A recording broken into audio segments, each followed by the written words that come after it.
Welcome or welcome back to my channel. I'm Hannah Blackwell, and today we're going to be talking about all of the books that I am currently obsessed with. So these are all going to be 4 and 5 star reads. 4 stars if they are a higher 4-star, and these are going to be just books that I am loving. I have really enjoyed these ones. There's a lot of fantasy romance, but there's also some fantasy and some cozy mysteries in here too, but I'll start out probably with the most recent reads, and I'm really excited to talk about these books because I adore them. I am so happy to have read them and so excited to share them with you guys. If you haven't already subscribed to my channel, I'd love to have you do so. Don't forget to click the like button and comment down below. Let me know if you have read any of these books. What are your thoughts? Also, I'd love to hear what your favorite book has been during the second half of this year. All of my social media is linked down below in the description, including my Goodreads, Instagram, my Patreon, and the link to the Hideaway Discord. With all of that out of the way, let's get into this video. So the first book is my most recent book that I just finished yesterday. It's Spark of the Everflame by Penn Cole. I adored this book. I gave this 4.5 stars. I almost gave it 5 stars, but I'm like, there's room to grow. I can feel it. There's room to grow for this series. This is a fantasy romance series that follows our heroine. She is a human healer who has been taking this medication as given to her by her parents. It is supposed to stop her from having these hallucinations. She's got a boyfriend, she's got, a pretty good life so far. She's a healer, but she does live in the human part of the city where the Fae aren't helping them out. The humans are not living the same quality of life as the Fae, or what are called the Descended. Her mother's gone missing, so one day as a healer, she's called to help out with these descended children who have been injured in an accident, and she's been called there to heal. She's been not supposed to be going to the castle, not supposed to be around the Fae because her mom just wanted her to stay away from them. But her mom's gone now and she ends up deciding to help out. This sets off a whole slew of events, and it's a slow burn enemies to lovers, and there is a little bit of a love triangle in here as well. I cannot wait to read the second book in this series. I am so freaking excited. I'm obsessed with this book. I loved the writing. I loved the world building. I loved our main character. I loved the politics in this world. I just loved everything. I feel like it had everything I want in a fantasy romance, but was also unique enough to where it didn't feel like a carbon copy of every other fantasy romance. I felt like this book was perfectly paced. Like, it was slow enough to where we got a slow build and world building and also the character development, but it was fast paced enough to really just keep me turning the page. Another book that I really enjoyed is a series that I'm obsessed with, and that's Zodiac Academy. So I read the 6th book in this series, Fated Throne. Now, I did give it 4 stars, but it wasn't like a low 4 stars. I really love this series. Yes, things are starting to get kind of a little bit drawn out, but I still have major love for the series. I'm still up here. I'm still obsessed. I am still living to find out what happens to these characters. This follows Zoe and Darcy Vega. They are in the human realm. They don't know they're Fae, but one day they find out that they are Fae, and they get moved into the Fae realm. They show up at the Zodiac Academy. They find out that there have been these 4 families ruling in the stead of their parents, who were the king and queen of the Fae. They are actually the heirs, but there's also these other 4 heirs to these 4 families who think that they're gonna be the head of the kingdom. Those 4 heirs, they're all male Fae. They all start bullying Tori and Darcy because they don't want them to succeed. It's definitely a bully romance. It stays being a bully romance for a good few books at least, but it's also really, really good. It's like a CW book. Like, if the CW and Harry Potter and then like Fantasy Romance Fae had a baby book, it would be that. It's really good. It's addictive. Like, super, super addictive and a fun time. I'm still having a great time. I gave 4 stars to this book. Okay, next, Quicksilver, another fantasy romance that I read recently. This is by Callie Hart. This is the first book in the series. There's no other books out, so we have to wait. And that's hard. That's really hard because I loved this so much and I gave it 5 stars. This actually, I voted this to be my pick for the Romantasy section of the Goodreads Choice Awards. I actually picked it over when the moon hatched, which kind of hurt to do, but I loved it so much I had to do it. This is about our heroine. She's living in this really hot desert city. Water is being rationed by the queen, and she is being quartered off with the other poorest, lowliest of the city. Everyone thinks they have a disease, but really they're just being quartered off because of a past revolution, I believe.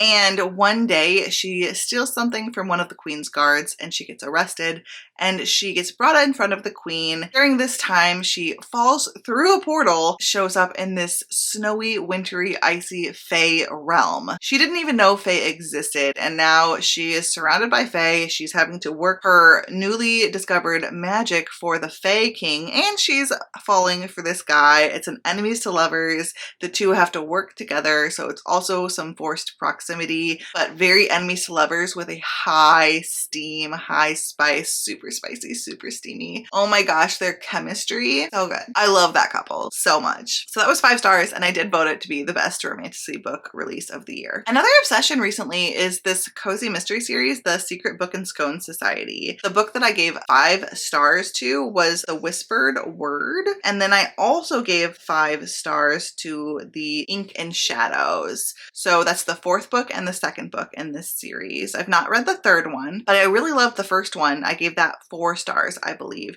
This is a cozy mystery series that follows a bookshop owner, and it's set in this Appalachian town in North Carolina. I just love all of the characters. There's this book club they meet, and they're called the Secret Book and Scone Society. It's all of these women who have a lot of past trauma, and they kind of lean on each other and build friendships and heal together. I love that aspect of women raising up other women and healing together and being empowered by each other, and it also has the cozy mystery elements too. Because there is the issue of like past trauma, they have some serious things that they're dealing with.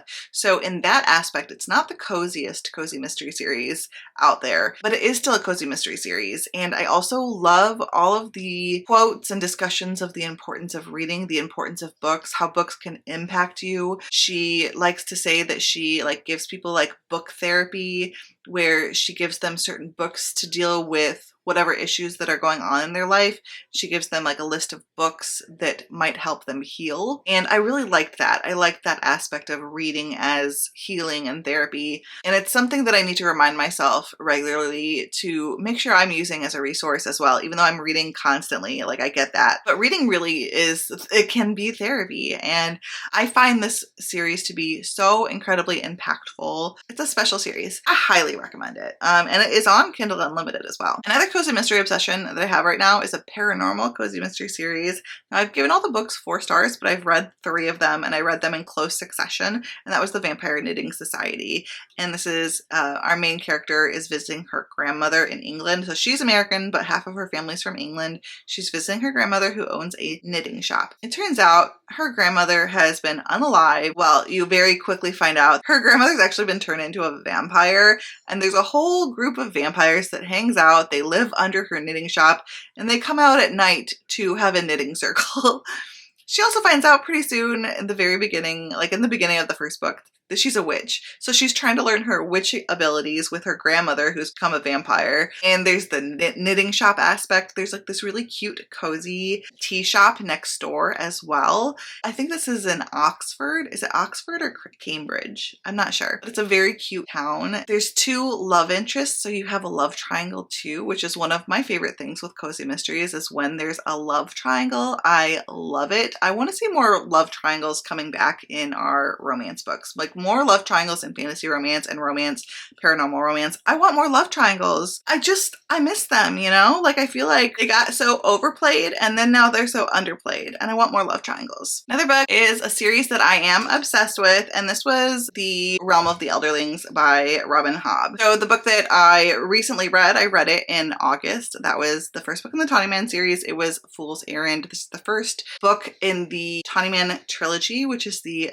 3rd series in the Realm of the Elderlings. So this would be like the 7th book I've read in this series or world. And we're back with Fitz, and I love Fitz. This is an epic fantasy series that follows Fitz. He is the king's bastard and he becomes an assassin, and you follow this process from him being like a child to then growing up throughout the series.